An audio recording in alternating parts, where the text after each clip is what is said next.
So, tingin ko mga kababayan, tutuluyan na talaga ng ating gobyerno. Tutuldukan na ang kayabangan ng mga Duterte, lalo na po itong si Sara Duterte. Nagpa-press con sa kanina yung Department of Justice, kasama yung NBI.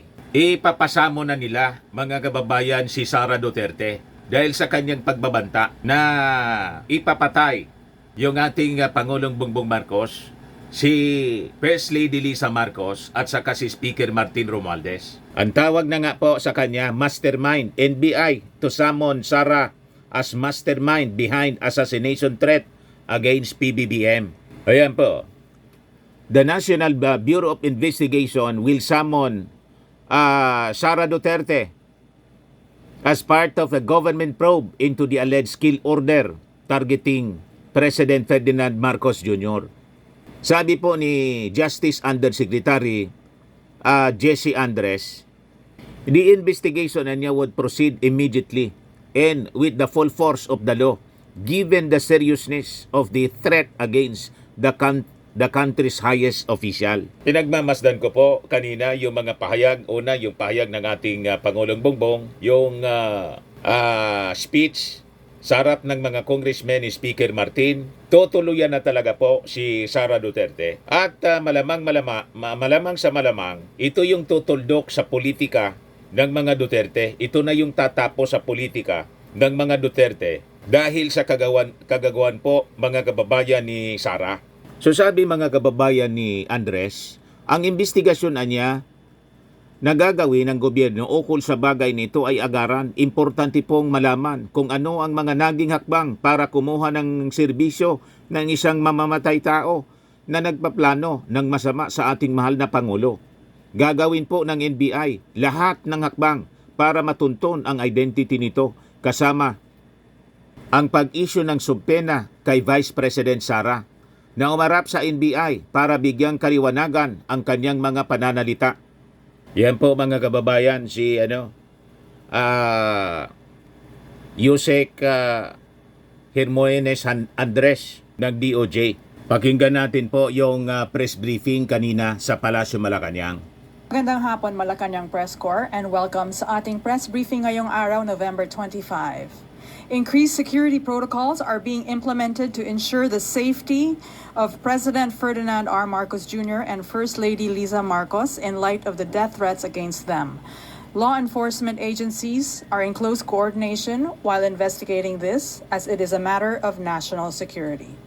To discuss this matter with us, we are joined by Undersecretary Jesse Andres, Prosecutor General Richard Anthony Fadullon, and National Bureau of Investigation Director Jaime Santiago. Good afternoon, gentlemen. Go ahead, Undersecretary. Go ahead. Good afternoon, everyone. In the light of recent events, very alarming events, the government is taking action to protect our duly elected president. The premeditated plot to assassinate the president, as declared by the self-confessed mastermind, will now face legal consequences. And we are tapping our law enforcement agents to investigate on the whereabouts and the identity of this person and or persons who may be plotting against the president.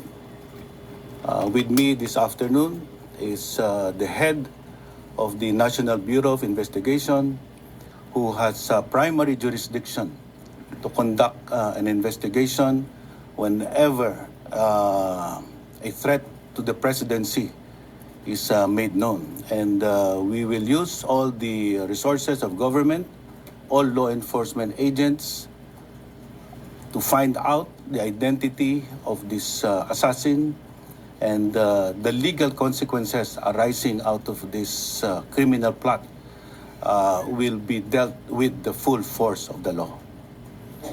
So the NBI has done an initial investigation, and maybe we can report what we have validated with respect to the authenticity of the video, which was aired in many platforms in social media to make sure that we are giving due process and we are ascertaining that the video is indeed genuine and the utterances of the Vice President.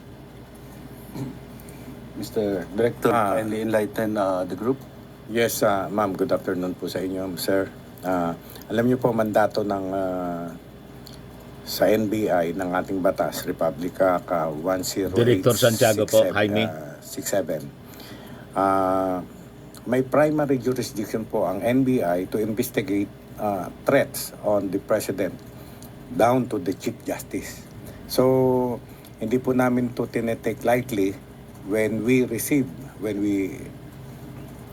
the video clips nung sinabi nga ni Vice President Sara, nagkunta ko agad kami ng investigation. First, I directed my cybercrime unit to investigate the authenticity of that video clip. So, we found out, my investigators found out that the clip is not AI generated, it is not deepfake, it is authentic.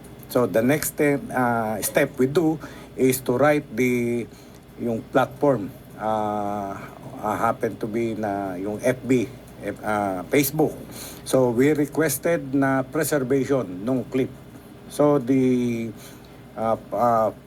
Facebook ay kinikip na ang video clip for future reference.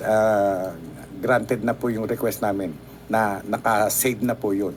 Now, step namin ngayon is dinedetermine namin Namumuro na si, si Inday. action, Malamang maging say puganti na po. criminal or action that we will take against the Vice President, especially the person na sinasabi niya na inutusan na niya para ipapatay si President Marcos, the First Lady, and the Speaker.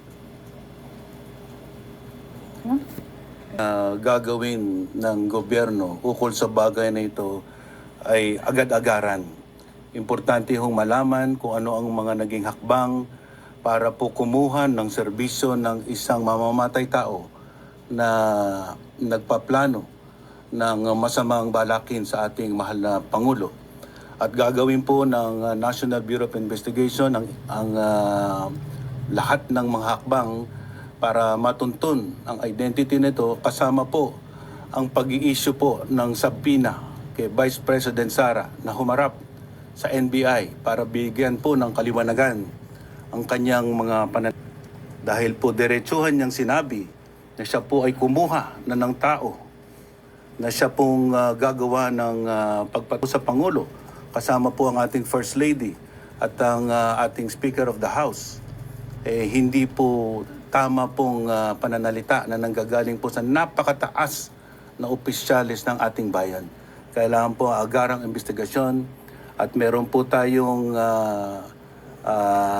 paraan sa batas na mag-issue na ang National Bureau of Investigation para po paharapin ang ating Vice Presidente at magbigay linaw sa kanyang mga sinabi. Okay. Are we going to hear from the Prosecutor General? Yes, good afternoon, everyone. Well, to add to what Undersecretary Jesse Andres and Director Santiago said earlier, this is something that cannot be taken lightly. In light of the fact that the one who made those statements and made those utterances is the sitting Vice President. And the threat is directed against our Chief Executive, the wife, and the Speaker of the House. So as far as the Office of the Prosecutor General is concerned, the National Prosecution Service, we being part of the executive branch are mandated to closely work with the National Bureau of Investigation and other law enforcement agencies in making sure that whatever cases may be filed later on are something which will be backed up and be supported by evidence. So we have been closely in coordination with the National Bureau of Investigation and with other agencies to ascertain who may be held liable. But I think the immediate threat right now, as mentioned by Undersecretary Andres, is to go after and try to track the assassins, no? Because This is not something that you can just simply dismiss. A sitting vice president who is just an earshot from the presidency, if she decides to run, it is something na titingnan natin yung motivation. We have to look at the motive for doing it. But again, we have to look at all of these in the context of all the things that are going on and cannot simply isolate the situation to the statements that were made. So we have to be very careful in going over the events leading to the statements that were pronounced or made by the Vice President. Thank you. Dagdag ko na.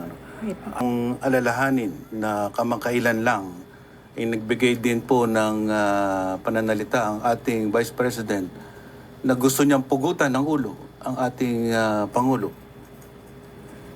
Tinanggap po namin na salita yon in a metaphoric, isang simbolismo lang ng kanyang galit. Ngunit ang bagong pananalita, hindi po maaring isang tabi lang yan at kailangan po ng ating gobyerno na kumilos dahil po ang isang halal na Pangulo ay binigyan po ng banta ng isang mataas ding opisyal ng gobyerno na may kakayahan din na gawin ito. Kaya kami po, we are not leaving any stone unturned. We will take every effort to protect the President and to investigate everyone that could possibly be involved in this assassination plot of the three high-ranking officials of government. Let's open the floor to questions. First one is Chona Yu. Sir, yung subpoena, na-serve na po ba ito or kailan po ito isa-serve kay Vice President Duterte? Ngayon po ay ginagawa na naman at isa-serve na agad immediately. Apo. And then also, sir, yung kaso, anong pwedeng ikaso kay Vice President Duterte doon sa kanya mga statement? Ang Vice Presidente po ay maraming posibleng legal liabilities sa kanya pong mga nagawang pananalita at mga aksyon na ginawa kasabay nito. Hindi po namin sinasara ang pinto sa mga malalaking kaso, ngunit ayon po sa due process, kailangan pong isaganap muna namin ang kumpletong investigasyon. We have to go into every possible angle, hear testimonies, collate previous testimonies given, and do a forensic study that will fortify. Profile maybe or background? Actually, wala pa po. Yan ay malilinawan pagka pumunta, sumagot sa subpoena namin si Vice President Sara at siya po magpaliwanag kung sino yun. Okay. Next question, Ivan Mayrina, GMA7. Mike, please. Yung pagtukoy ho natin sa assassin, assuming matukoy natin siya, ano ho magiging pananagutan niya sa batas kung wala pa namang nangyaring krimen? Marami pong liabilities ang tao, lalo na pag meron pong ma-establish na conspiracy to commit an attempt on the life of our chief executive. Right now, we are open to all possible crimes, and we are not looking at one particular offense, criminal offense. But as I said, definitely there will be criminal and other legal liability that will be enforced against the Durog plotters Sinday po? and those executed and those who took part in it. So we will complete the investigation, and definitely we will file the appropriate cases. But we will not identify the particular offense at this point in time. Earlier, the Vice President statement saying that her statement was taken out of its logical context. Ano hong masasabi niyo doon? Well, as I said, we gagawin ang lahat ng isang patas at malawak na investigasyon. We will put into proper context her statements. But I simply recall that when she answered certain questions and she declared the plot to assassinate the president, she even immediately added, "This is no joke. This is no joke. I did it. And I wanted to make sure that this person will do it to its completion." And again, we will give the Vice President a chance to explain. But in your given that phrase, no joke, that she wasn't joking, that leaves no room for the statement to be taken out of context. Definitely, we will take it as a serious threat. It came from the mouth of the sitting Vice President. Thank you. Okay. Eden, On the part of the Vice President naman po, meron po ba kayong information na meron ding threat sa buhay niya? Law enforcement agents to On the part of the NBI, hindi kami nakakatanggap ng any information regarding the threat on the life of the President, Vice President.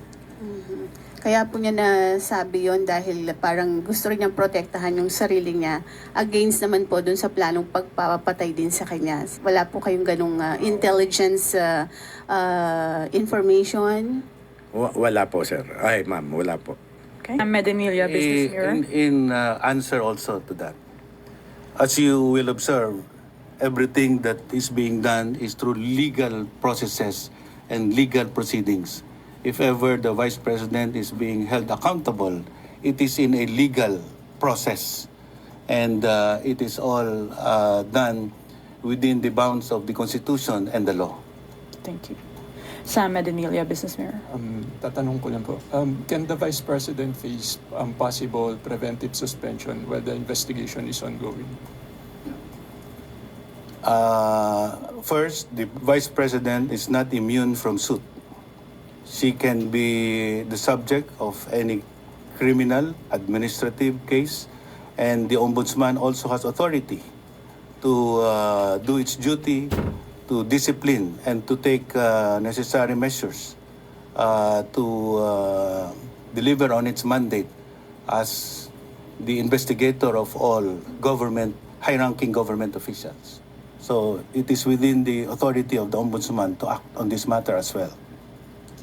Okay. Harley Valbuena. For NBI po, went over this matter because I remembered way back 2020, there was a teacher who randomly posted on social media, he offered first reward for anyone who can kill the then President Rodrigo Duterte. So I'm just curious, can we expect the same response over this matter?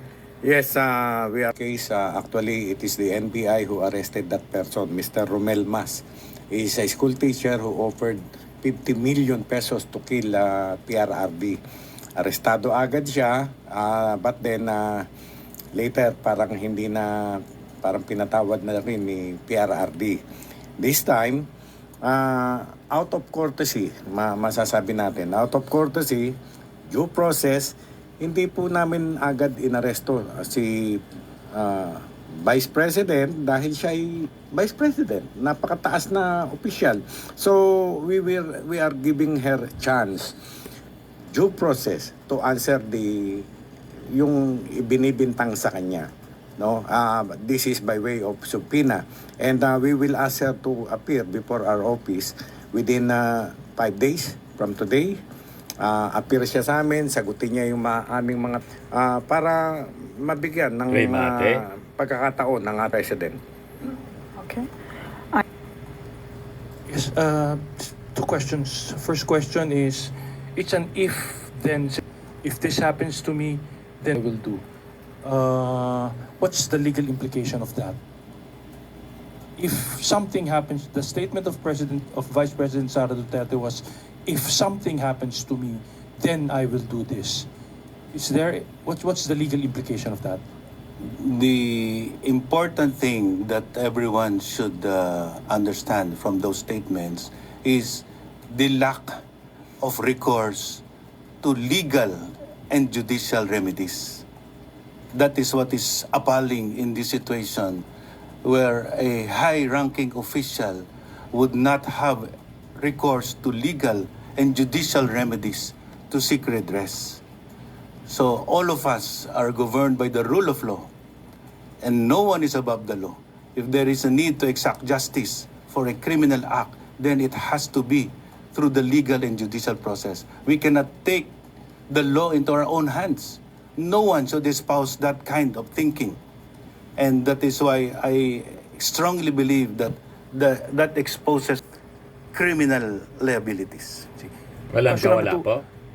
That one of her security personnel attempted to take her life. Is the NBI, the Department of Justice, the government looking into this allegation?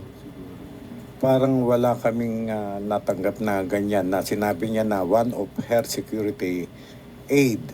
Remember that the Vice President, even the Vice President, is being protected by our Presidential Security Command. There was part of that statement in her ranting. We will go over that.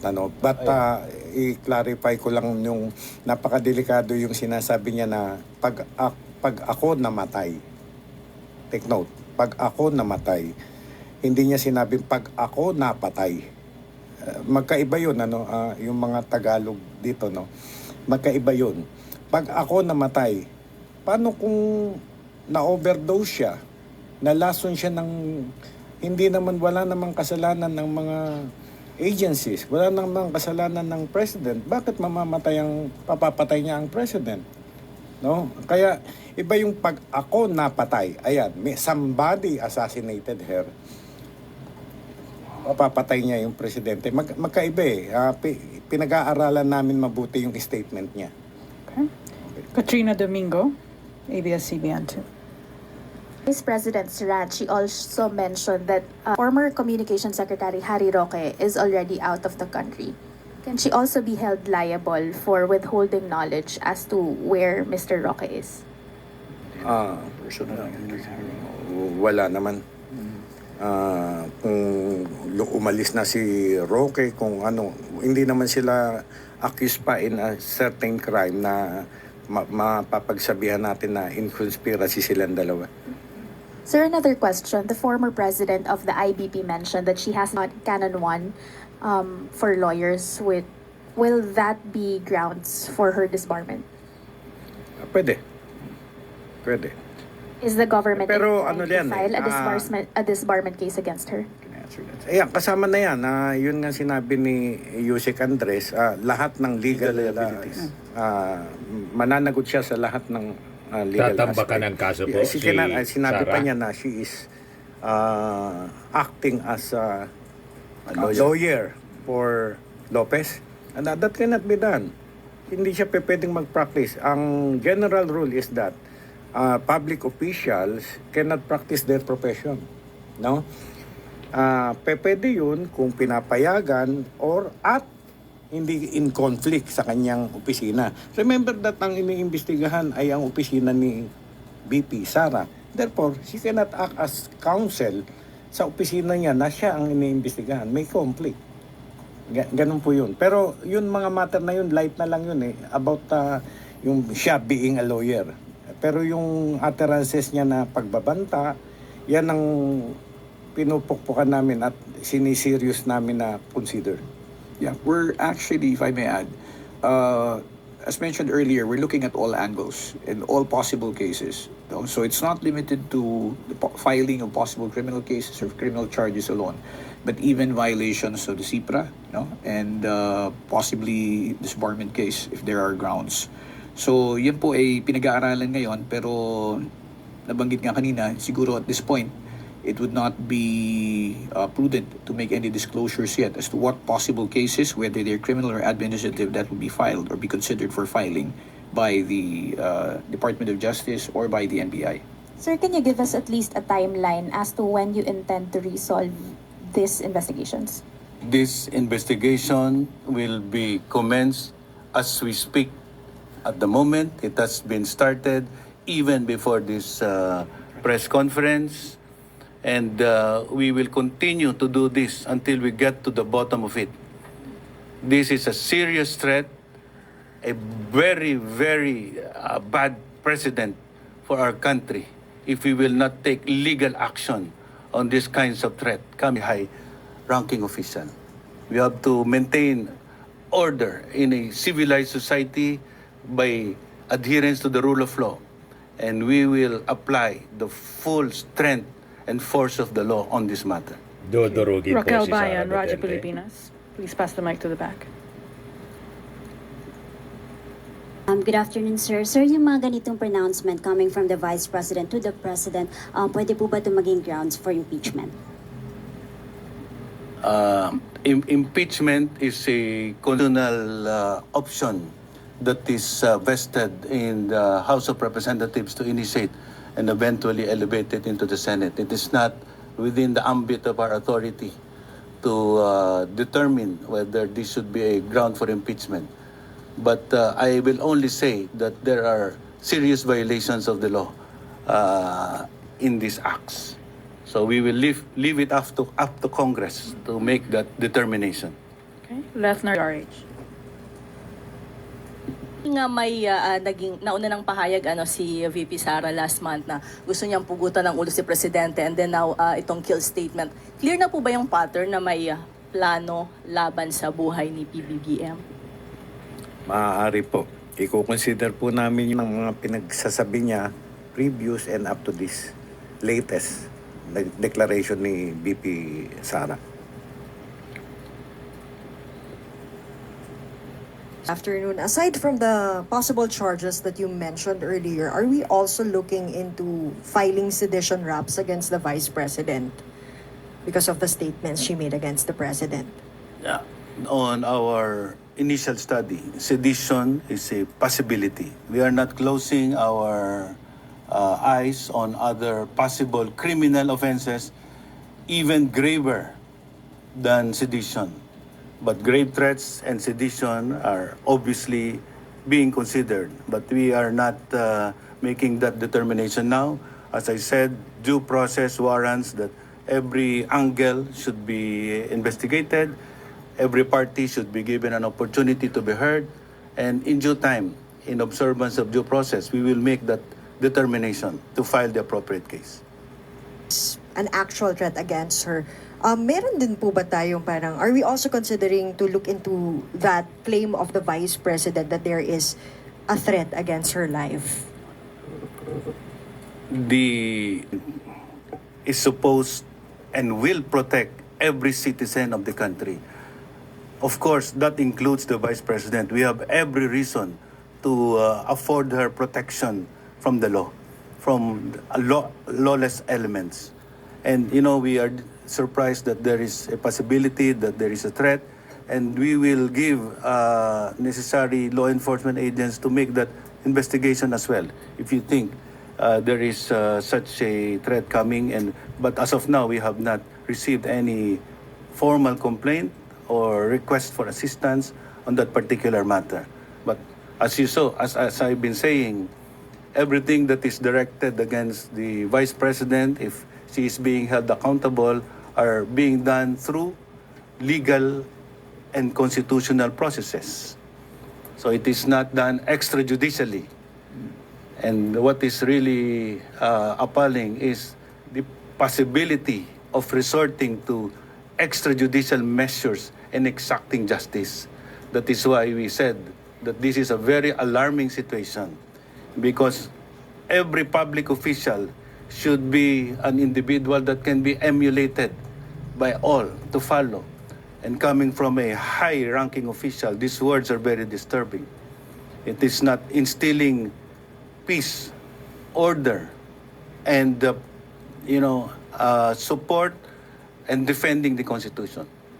So that is why we are greatly alarmed, and we are taking all necessary action on this matter.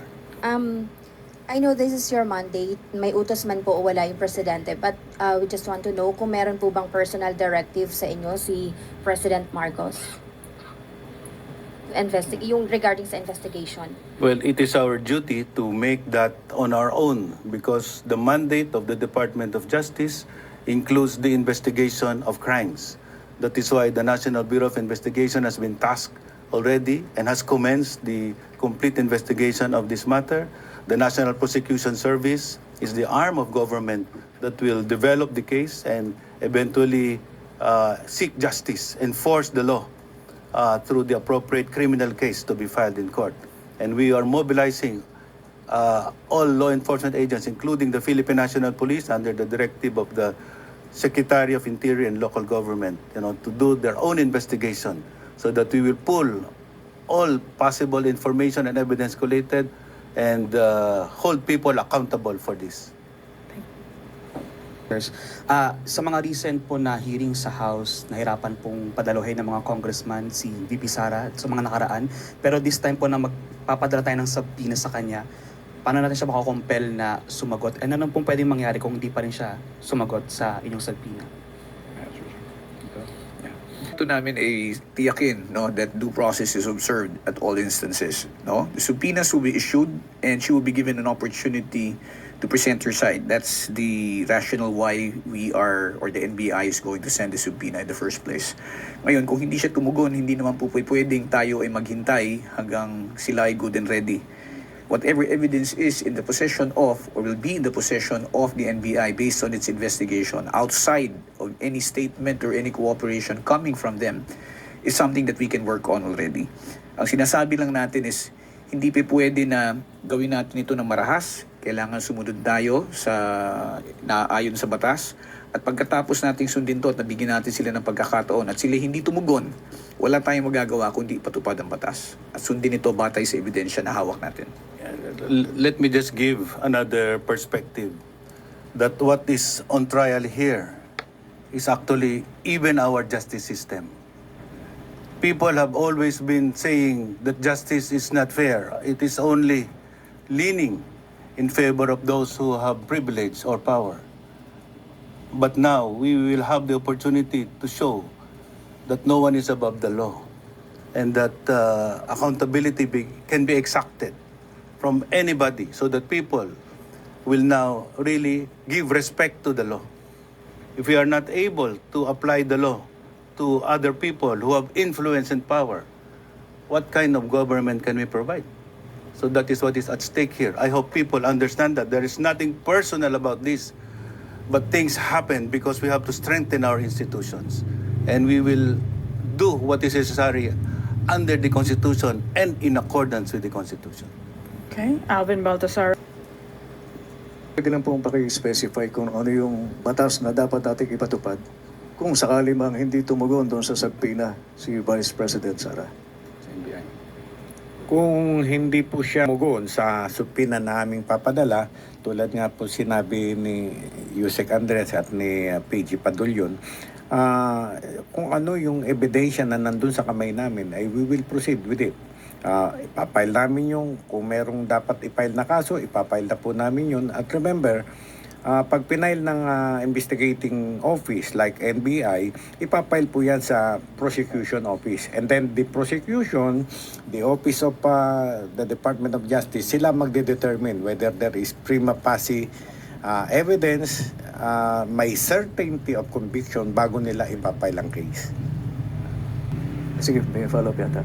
Okay, let's go back to Chona Yu and then to Eden. The power to cite her in contempt kung hindi siya susunod sa subpoena. Do you have that? Kami po wala. Pagka tumugon sa aming subpoena, kung ano pong available evidence sa kamay namin, yun po, doon kami gagawa ng report and refer the matter to the prosecutor's office. Okay, let's go back to Sir, meron na po ba tayong binuong kung meron man, kailan po natin ito na form regarding dito sa kaso na ito against VP Sara? Yun nga po, dahil mandato ng NBI na imbestigahan agad to the President down to the Chief Justice. Nung Sabado, nung early morning ng Sabado, ay pinatawag ko na po ang aking mga abogado na mga mahusay, cybercrime chief, yung aking assistant on special concern, yung aking COS, puro sila abogado. Umupo na po agad kami at inumpisahan na namin ang investigasyon. Mamaya pong hapon, uupo po uli kami at kung ano nang nagather namin na evidence na hindi pa man namin na iimbestigahan si VP Sara, kung ano po na evidence na hawak na namin. Sir, ano pong